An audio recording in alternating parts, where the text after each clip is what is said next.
일반 유리 같으면 사람 죽었어요. 경찰서 불렀는데 아까 음주운전 의심 차량으로 도망가고 있어요. 도로의 질서를 망치고 사회적으로도 큰 문제를 일으키는 사람들. 그들이 어떤 마음을 품고 도로를 누비는지 낱낱이 파헤쳐봅니다.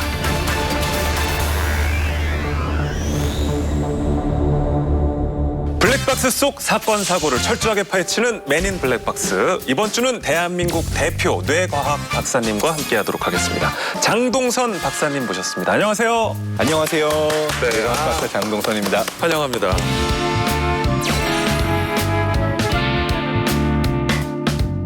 사실 제 아들이 제일 즐겨보는 프로그램이라서 오늘 뭐 TV 보면서 반가워하고 있을 것 같습니다. 네, 엄청 좋아할 것 같습니다. 뇌과학이랑 운전이랑 좀 관련이 아무래도 깊겠죠? 운전할 때 뇌를 많이 사용하세요? 사용하지 않으세요? 뭐 동물적으로 하긴 하지만 그래도 당연히 쓰이겠죠, 뇌가 많이. 운전할 때 뇌를 굉장히 많이 사용합니다. 우리가 보기도 해야 되고 듣기도 해야 되고 돌발 상황에 대비도 해야 되고 계속해서 주의 집중하면서 운전할 때 많이 쓰이고 있는데 연구를 해서 우리가 보다 안전하게 운전할 수 있도록 하는 것이 또 중요해서 많은 뇌과학자들이 운전을 연구하고 있기도 합니다. 말씀을 들어보니까 저희가 정말 제대로 모셨다는 생각이 또 들고요. 모두의 안전을 위해서 반드시 지켜야 하는 교통법규.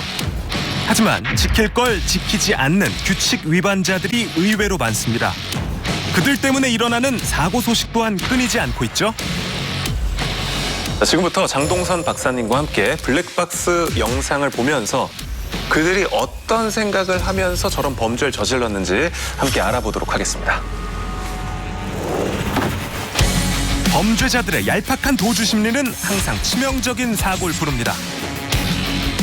대낮의 추격전은 도로에 함께 있는 모두를 위협하기에 충분하죠.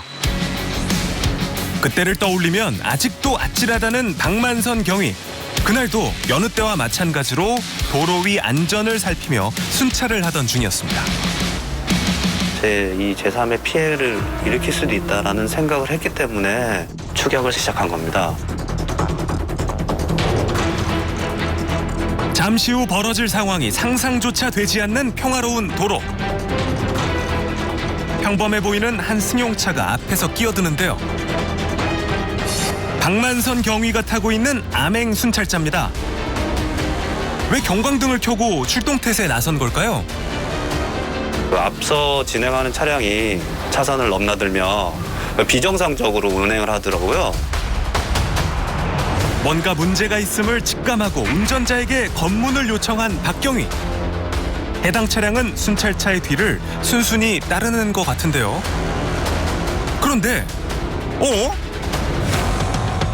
갑자기 운전대를 돌려 달아나기 시작합니다. 단순한 교통법규 이외에 또 다른 범죄가 있지 않나라는 생각이 들기 때문에 그 용의자와 함께 전력 질주가 시작됐고요. 시속 100km가 넘는 속도로 차선을 넘나들기 시작한 검은색 승용차. 자, 이게 다른 차에서 찍은 도주 차량의 모습입니다. 정말 빨리 가네요. 먼지 바람까지 일으키며 어쩔 줄 모르고 도주하는 모습이 주변 차량의 블랙박스에도 찍혔습니다. 경찰과 마주치는 게 교통사고보다도 큰일인 모양인데요. 박경위도 곧바로 뒤따랐지만 차량은 이미 시야에서 사라진 상황. 연이어 갈림길까지 펼쳐집니다. 도주 차량이 대부분 보면 골목길이나 이면도로로 도주하는 경우가 많이 있거든요. 500m 정도 진행을 했는데 거기서 또 다른 골목길이 나오는 거예요. 자, 어느 쪽으로 핸들을 돌릴까 박경위는 도주자의 마음으로 생각을 해봅니다. 그리고 망설임 없이 선택한 골목길. 정말 도주하던 운전자는 이 길로 갔을까요?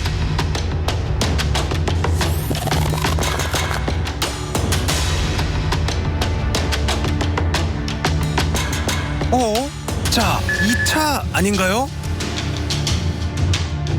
그리고 차량 옆을 지나가는 한 사람. 경찰관의 매서운 눈에 포착됩니다. 저기 잠깐만요 라고 말하자 뛰어서 달아나는 거를 보고 더 확신을 했던 것 같습니다.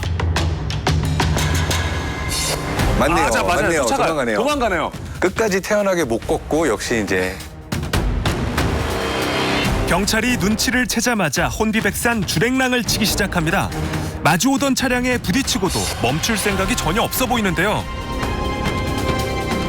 다행히 더 큰 문제가 생기기 전에 잡혔습니다. 왜 이렇게까지 목숨을 걸고 도주를 감행한 걸까요? 나는 그냥 내 갈 길 가려고 간 거고 좀 뭐 가속한 게 뭐가 잘못이냐라고 처음엔 얘기하더라고요. 저희가 계속 추궁을 하니까 무면허 운전을 했고 한 번만 봐달라 이런 식으로 다시 이제 태도가 바뀌었던 것 같습니다. 사실 경찰차가 도착하기 전에 주차에 성공을 했고 차에서 또 내렸어요. 그래서 행인으로도 보일 수 있는 상황이었는데 잡혔단 말이죠. 이 장면 어떻게 보셨어요? 대부분의 사람들의 경우에는 뇌가 편도체 활성화를 일으키면서 공포 반응을 일으킬 수밖에 없어요. 그러니까 사이코패스의 일부의 경우에는 뇌가 공포를 못 느끼거든요. 사실상 그러니까 사이코패스가 아니면 저 상황에서 태연히 외워할 수 있는 사람은 거의 없다. 많지 않죠. 네. 차량 내부에 경광등이 숨어 있어서 단속 직전까지는 일반 승용차와 똑같아 보이는 암행순찰차. 교통안전에 효과가 있을까요? 누군가가 나를 보고 있다라는 걸 느끼는 것만으로도 사람들의 행동이 달라지거든요. 다른 사람들의 시선을 의식하는 효과가 그렇게 큽니다. 이걸 이제 호손 효과라고도 하는데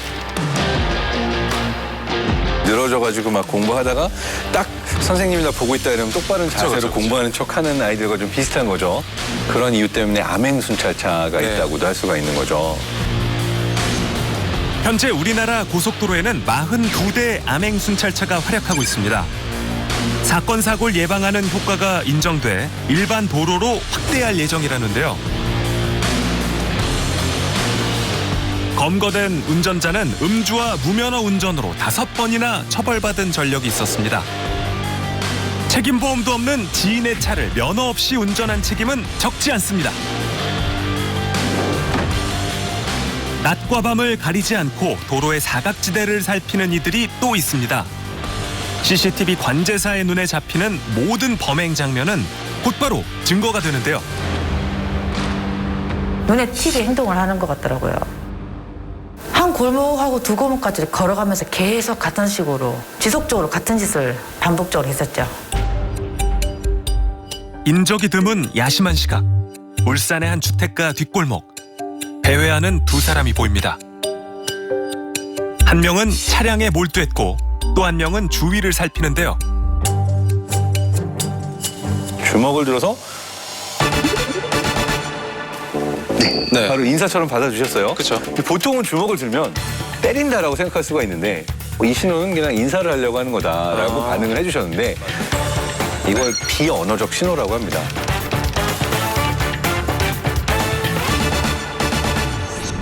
프로파일러가 사건을 해결하기 위해 읽어내는 범죄자의 몸짓과 표정도 비언어적 신호라고 볼 수 있는데요.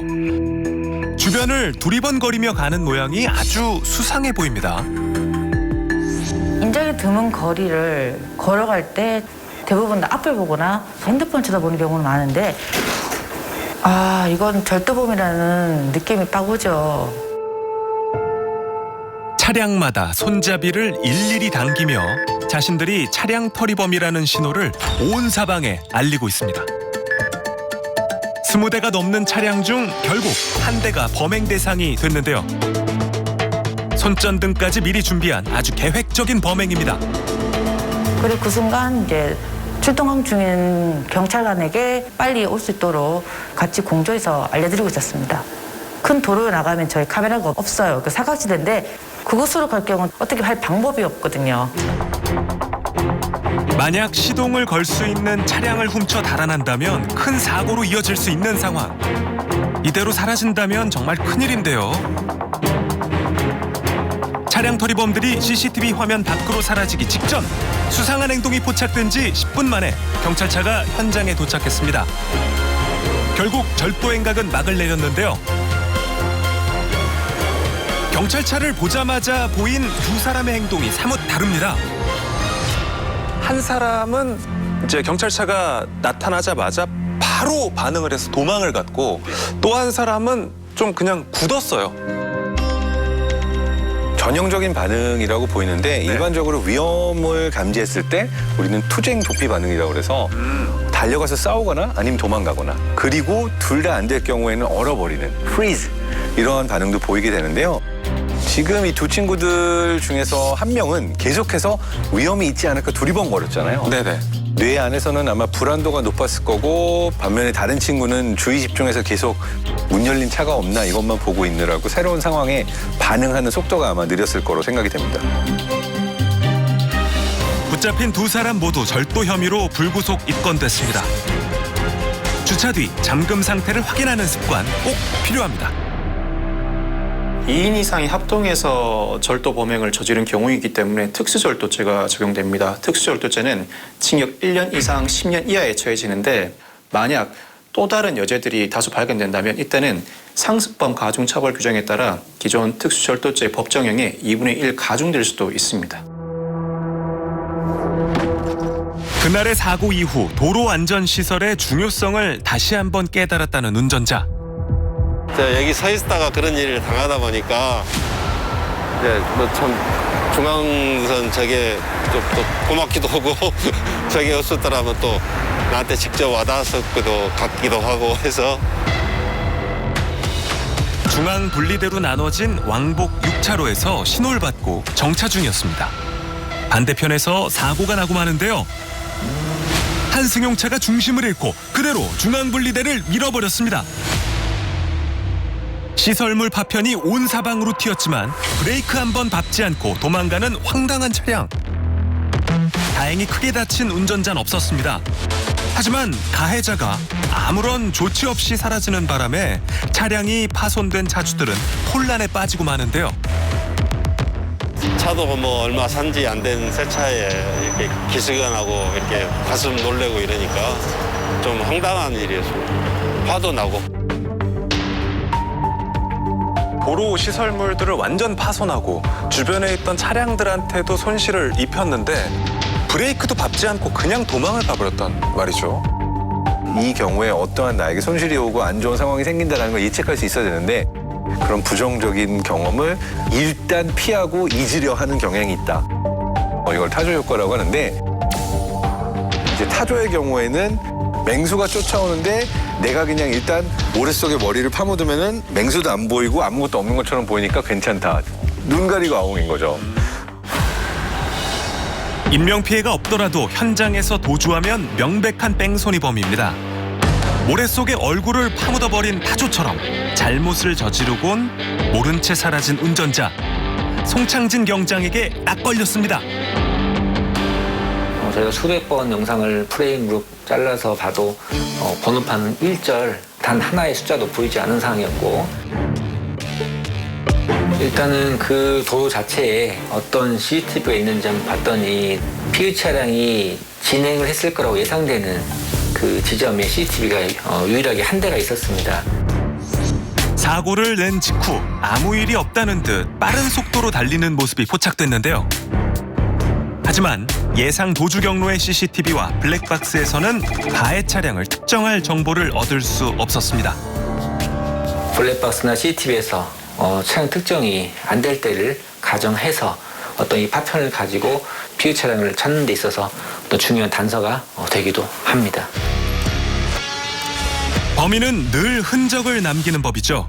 사고 충격으로 가해 차량에서 떨어진 차량 부품이 현장에 남아 있었습니다. 흙과 빗물 등 이물질이 차량 하부로 튀지 않도록 막는 머드가드와 운전석 쪽 라이트 파편이었는데요.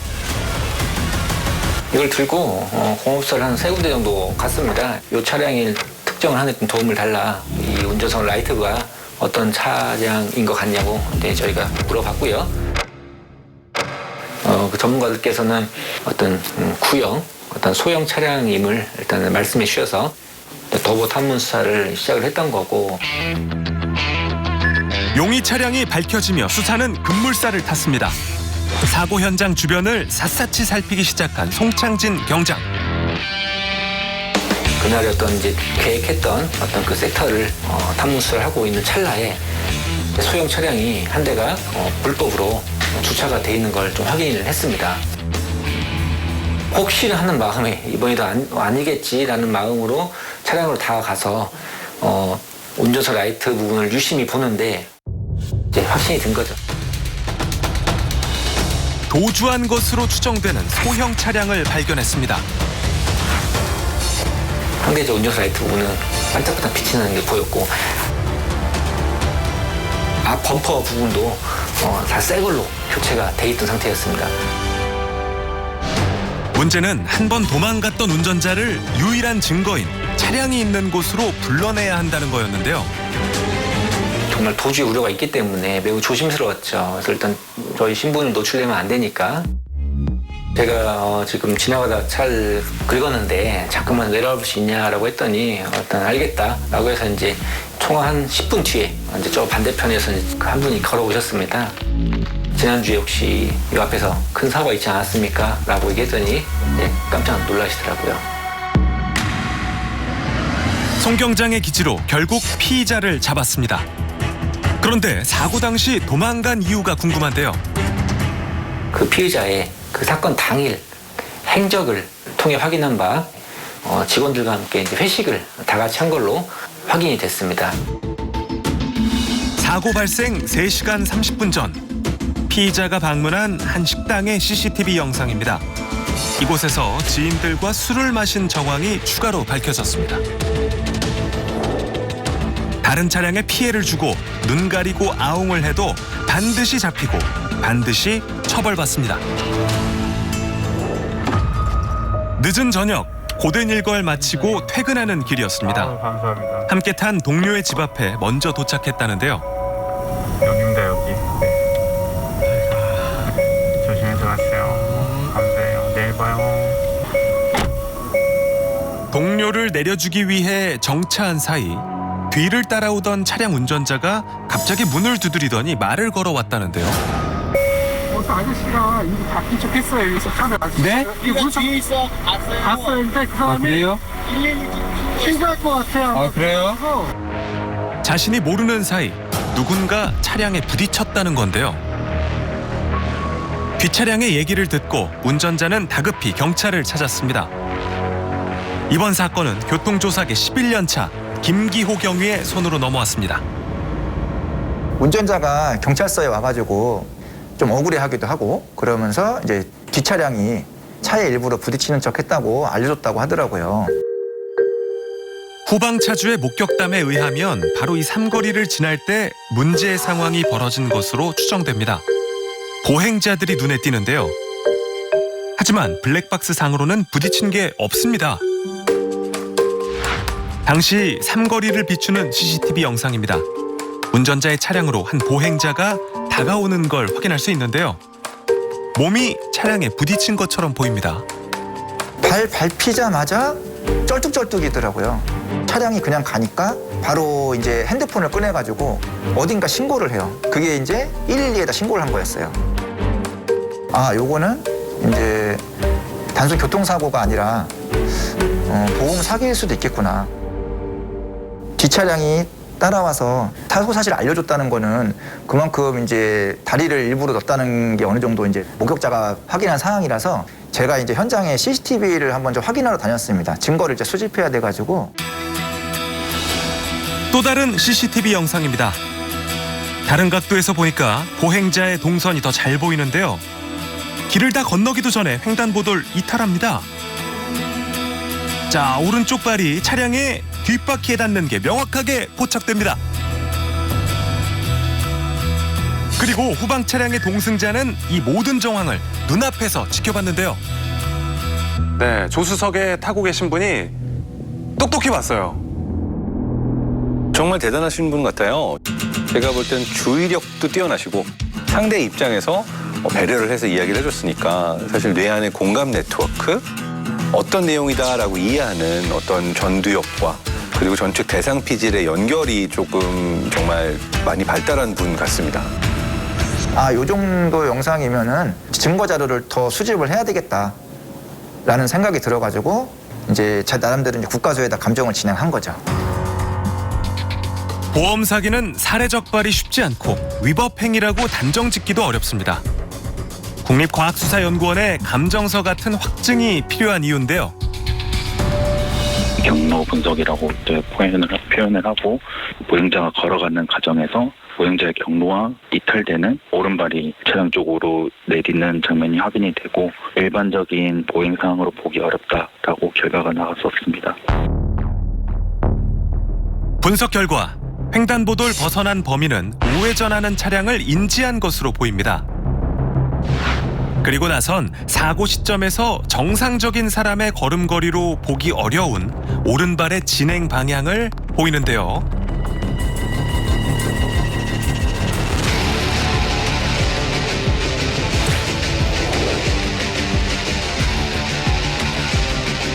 보행자가 차량 바퀴 밑에 발을 넣어 고의적인 사고를 내는 게 확실해 보입니다.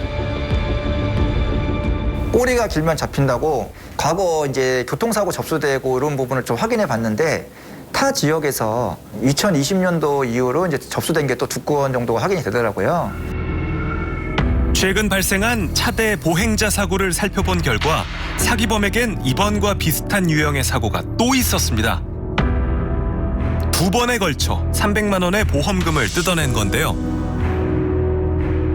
과거 전력, 국가수 감정서, 사고 영상 이 증거 자료를 내밀면서 이제 추궁을 했더니 죄송하다고 그렇게 얘기하더라고요. 자기 몸을 훼손해가면서까지 계속 저런 행동을 하고 있다고 하는데 왜 그러는 거예요? 그러니까 이런 분들은 일단 학습 능력을 좀 의심해봐야 될 필요가 있는데 잘못된 학습을 한 경우죠. 내가 손해본 것 대비 얻은 게 많았다. 또 하나의 경우에는 인지 제어 능력이 좀 떨어져서 순간적인 충동으로 행동을 하는 걸 수도 있을 것 같아요. 비교적 법정 형량이 낮은 데다 갈수록 전문화되고 있는 보험 사기. 근절을 위해 범죄자들에게 내릴 가장 확실한 학습 방법은 처벌 수위를 높이는 겁니다. 지금 시간에도 일선 경찰서에서는 보험 사기범들을 검거하기 위해서 불철 주야로 최선을 다하고 있습니다. 보험 사기를 하면은 반드시 검거된다는 사실을 명심하시고 후회하는 일이 없어야 되겠습니다. 운전대를 잡고 타인의 목숨을 위협하는 건 범죄 행위입니다. 그냥 일상적으로 주행을 하다가 갑자기 차가 차선을 넘어들고 끼어들고 어떤 행동을 본인이 할 수는 있지만 거기에 피해를 보는 사람들은 정말 그 분과 그 일과는 아무 관련 없는 사람이거든요. 한 초등학교 앞 도로를 지나던 제보자의 블랙박스 영상입니다. 왼쪽 차로를 달리던 한 승용차가 제보자의 차량과 부딪힐 듯 말 듯 아슬아슬하게 주행하기 시작하는데요. 차선을 슬쩍슬쩍 넘는 모습을 보고 처음에는 운전 미숙이라고 생각했다고 합니다. 왜 이렇게 내 차선까지 넘어오지? 하고 저는 별일 없이 생각한 거죠. 해당 승용차를 뒤로 하고 막 터널에 진입하던 때였습니다. 제보자 차량 앞으로 갑자기 튀어나온 차량. 야, 이거 좀 운전 위험하게 하는데요. 와, 저런 차가 있으면 스트레스 받죠. 정말 위험하네요. 보복 운전 같기도 하고 좀. 자, 두 차량 모두 터널을 빠져나오자마자 정차합니다. 터널 출구 앞에 이렇게 멈춰서는 것 자체가 사실 위험한 행위인데요. 제보자에겐 그럴 수밖에 없는 이유가 있었다고 합니다. 터널을 나오자마자 보니까 그 사람이 소주병을 들고 운전을 하고 있던 거죠. 우리가 아는 그 소주병이요? 정말 그냥 만취한 그 자체였어요. 말을 못할 정도로 막 혀가 꼬여 있고 눈이 풀려 있고 아몬드 과자까지 조수석에다가 두고 그렇게 마시면서 아예 먹으면서 운전하시더라고요.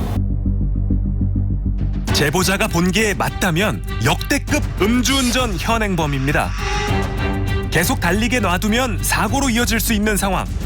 제보자를 피해 이면도로로 도망가는 차량을 급히 뒤쫓아보는데요. 마침 골목에 있던 주민의 도움으로 음주운전자를 붙잡을 수 있었습니다. 경찰에 신고하고 출동하기까지 만취자의 막무가내는 계속됐는데요. 잠깐 운전석에 앉아 있겠다. 뭐 잠깐 뭐 여기까지 뭐 차를 빼겠다. 뭐 이런 이유로 나름대로는 이제 막 도주를 하려고 했던 걸로 보이는데. 자, 차 안에서 뭔가를 꺼내는데요. 그의 손에 들린 거는 자, 보십시오. 소주병이었습니다. 주행 중 마시기라도 한 듯 뚜껑이 열려있는 모습 보이시죠?